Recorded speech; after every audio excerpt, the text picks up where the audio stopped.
ನಮಸ್ತೆ ವೀಕ್ಷಕರೇ, Akshata K YouTube ಚಾನೆಲ್ಗೆ ಸ್ವಾಗತ. ಹೀರೆಕಾಯಿ ಪಲ್ಯ ಮಾಡಲು ಹೀರೆಕಾಯಿಯನ್ನು ತೆಗೆದುಕೊಂಡು ಸಿಪ್ಪೆ ತೆಗೆದುಕೊಳ್ಬೇಕು.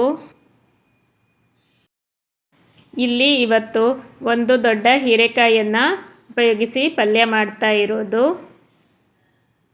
ನೀವು ಎಷ್ಟು ಪ್ರಮಾಣದಲ್ಲಿ ಬೇಕೋ ಅಷ್ಟು ಹೀರೆಕಾಯಿಯನ್ನು ತೆಗೆದುಕೊಳ್ಳಿ. ಹೀರೆಕಾಯಿ ಸಿಪ್ಪೆಯಲ್ಲಿ ಚಟ್ನಿ ಮಾಡಬಹುದು. ನಾನು ಈ ಮೊದಲು 2 ರೀತಿಯ ಹೀರೆಕಾಯಿ ಸಿಪ್ಪೆ ಚಟ್ನಿ ವಿಡಿಯೋವನ್ನು ಅಪ್ಲೋಡ್ ಮಾಡಿದ್ದೇನೆ. ಸಿಪ್ಪೆ ತೆಗೆದು ಆಯಿತು. ಈಗ ಹೀರೆಕಾಯಿಯನ್ನು ಕಟ್ ಮಾಡಿಕೊಳ್ಬೇಕು. ಈ ಥರ ಕಟ್ ಮಾಡಿ ಆದಮೇಲೆ ಬೀಜ ಬೆಳೆದಿದೆಯಾ ಅಂತ ಚೆಕ್ ಮಾಡಿ. ಎಳೆದಾಗಿತ್ತು, ಹೀಗೆ ಕಟ್ ಮಾಡಿ ಹಾಕ್ಕೊಳ್ತಾ ಇರೋದು. ಬೀಜ ಫಲಿತಿದ್ರೆ ಬೀಜವನ್ನು ತೆಗಿಬೇಕು. ನೋಡಿ, ಈ ಸೈಜಲ್ಲಿ ಪಲ್ಯಕ್ಕೆ ಕಟ್ ಮಾಡಿಕೊಳ್ಳಿ. ನಾನು ಡಿಸ್ಕ್ರಿಪ್ಷನ್ ಬಾಕ್ಸಲ್ಲಿ ಹೀರೆಕಾಯಿ ಸಿಪ್ಪೆ ಚಟ್ನಿಯ ವಿಡಿಯೋ ಲಿಂಕನ್ನು ಹಾಕಿರ್ತೇನೆ. ನೀವು ನೋಡಿಲ್ಲ ಅಂದರೆ ವಿಸಿಟ್ ಮಾಡಿ ನೋಡಬಹುದು.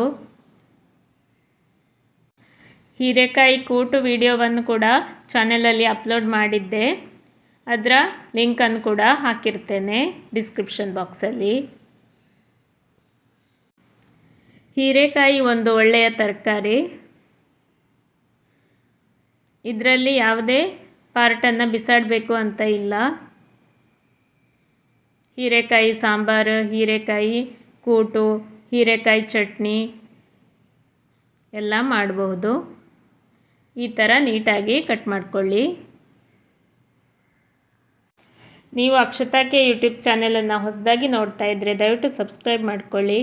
ಬೆಲ್ಲೈಕನನ್ನು ಪ್ರೆಸ್ ಮಾಡಿ. ಇದರಿಂದ ನಾನು ಹಾಕೋ ಹೊಸ ವಿಡಿಯೋಗಳ ನೋಟಿಫಿಕೇಷನ್ಸ್ ನಿಮಗೆ ಬೇಗನೆ ಸಿಗ್ತದೆ. ಆದಷ್ಟು ಎಳೆಯ ಹೀರೆಕಾಯಿಯನ್ನು ತೆಗೆದುಕೊಳ್ಳಿ. ಪಲ್ಯ ರುಚಿಯಾಗಿ ಬರ್ತದೆ. ಪಲ್ಯಕ್ಕೆ ಆದಷ್ಟು ತೆಳುವಾಗಿ ಕಟ್ ಮಾಡಿಕೊಳ್ಬೇಕು. ಇದರಿಂದ ಬೇಗನೆ ಬೇಯ್ತದೆ. ಸಾಂಬಾರಿಗಾದರೆ ದಪ್ಪವಾಗಿ ಕಟ್ ಮಾಡಿಕೊಳ್ಬೇಕು. ಹೀರೆಕಾಯಿ ಕಟ್ ಮಾಡಿ ಆಗ್ತಾ ಬಂದಿದೆ. ನೋಡಿ ಫ್ರೆಂಡ್ಸ್, ಒಂದು ದೊಡ್ಡ ಹೀರೆಕಾಯಿ ಕಟ್ ಮಾಡಿದಾಗ ಇಷ್ಟು ತುಂಡುಗಳು ಸಿಕ್ಕಿದೆ. ಈಗ ಒಂದು ಕಡಾಯನ್ನು ಗ್ಯಾಸ್ ಸ್ಟವ್ ಮೇಲೆ ಇಟ್ಟು ಗ್ಯಾಸನ್ನು ಆನ್ ಮಾಡಿಕೊಂಡೆ. ಒಗ್ಗರಣೆಗೆ ಎಣ್ಣೆಯನ್ನು ಹಾಕ್ಕೊಳ್ಬೇಕು. ಉದ್ದಿನಬೇಳೆ, ಸಾಸಿವೆ, ಕೆಂಪು ಮೆಣಸು, ಕರಿಬೇವಿನ ಸೊಪ್ಪು ಹಾಕಿ ಒಗ್ಗರಣೆ ಮಾಡಿಕೊಳ್ಳುವಂಥದ್ದು. ಇಲ್ಲಿ 2 ಟೇಬಲ್ ಸ್ಪೂನಷ್ಟು ಉದ್ದಿನಬೇಳೆಯನ್ನು ಹಾಕಿಯಾಗಿದೆ. 1 ಸ್ಪೂನ್ ಸಾಸಿವೆ. ಇದು ಸ್ವಲ್ಪ ಆಗಲಿ.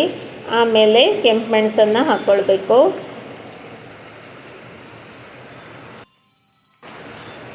ಸ್ವಲ್ಪ ಕರಿಬೇವಿನ ಸೊಪ್ಪು ಹಾಕ್ಕೊಳ್ಳಿ. ಈಗ ಒಗ್ಗರಣೆ ಆಗಿದೆ. ಹೀರೆಕಾಯಿ ತುಂಡುಗಳನ್ನು ಸೇರಿಸ್ಕೊಳ್ಬೇಕು.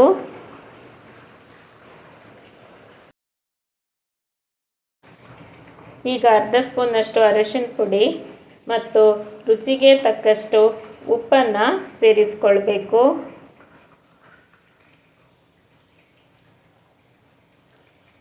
ಆಮೇಲೆ ಒಮ್ಮೆ ಚೆನ್ನಾಗಿ ಮಿಕ್ಸ್ ಮಾಡಿ ಮುಚ್ಚಳ ಮುಚ್ಚಿ ಬೇಯಿಸುವಂಥದ್ದು. ಈ ಥರ ಚೆನ್ನಾಗಿ ಮಿಕ್ಸ್ ಮಾಡಿಕೊಳ್ಬೇಕು.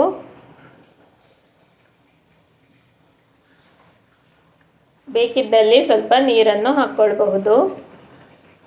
ಮುಚ್ಚಳ ಮುಚ್ಚಿ ಬೇಯಿಸಿಕೊಳ್ಳಿ. ನಡುವೆ ಬೆಂದಿದೆಯಾ ಅಂತ ಒಮ್ಮೆ ಮಿಕ್ಸ್ ಮಾಡಿ ಚೆಕ್ ಮಾಡಿಕೊಳ್ಬೇಕು. ಈಗ ಒಮ್ಮೆ ಚೆನ್ನಾಗಿ ಮಿಕ್ಸ್ ಮಾಡಿ ಆಯಿತು.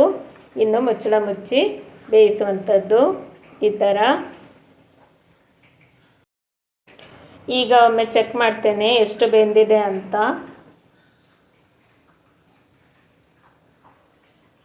ಒಮ್ಮೆ ಚೆನ್ನಾಗಿ ಮಿಕ್ಸ್ ಮಾಡಿಕೊಳ್ಬೇಕು. ಇನ್ನು ಇದು ಬೇಯಬೇಕು.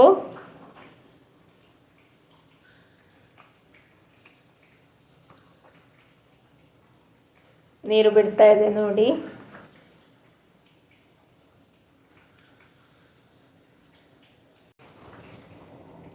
ಮುಚ್ಚಳ ಮುಚ್ಚಿ ಸ್ವಲ್ಪ ಹೊತ್ತು ಬೇಯಿಸ್ಕೊಳ್ತೇನೆ. ನೋಡಿ ಫ್ರೆಂಡ್ಸ್, ಈಗ ಹೀರೆಕಾಯಿ ತುಂಡುಗಳು ಚೆನ್ನಾಗಿ ಬೆಂದಿದೆ. ಇನ್ನು ಇದಕ್ಕೆ 1 ಮುಷ್ಟಿಯಷ್ಟು ತೆಂಗಿನ ತುರಿಯನ್ನು ಸೇರಿಸ್ಕೊಳ್ಬೇಕು. ಒಮ್ಮೆ ಚೆನ್ನಾಗಿ ಮಿಕ್ಸ್ ಮಾಡಿಕೊಂಡು ಗ್ಯಾಸ್ ಆಫ್ ಮಾಡಿಕೊಳ್ಬಹುದು. ರುಚಿಯಾದ ಹೀರೆಕಾಯಿ ಪಲ್ಯ ಸಿದ್ಧವಾಗಿದೆ. ನಿಮಗೆ ಈ ವಿಡಿಯೋ ಇಷ್ಟವಾಗಿದ್ದಲ್ಲಿ ಅಕ್ಷತಾ ಕೆ ಯೂಟ್ಯೂಬ್ ಚಾನೆಲನ್ನು ಲೈಕ್, ಶೇರ್, ಸಬ್ಸ್ಕ್ರೈಬ್ ಮಾಡಿ. ಧನ್ಯವಾದಗಳು ಮತ್ತು ಎಲ್ಲರಿಗೂ ಶುಭ ದಿನ.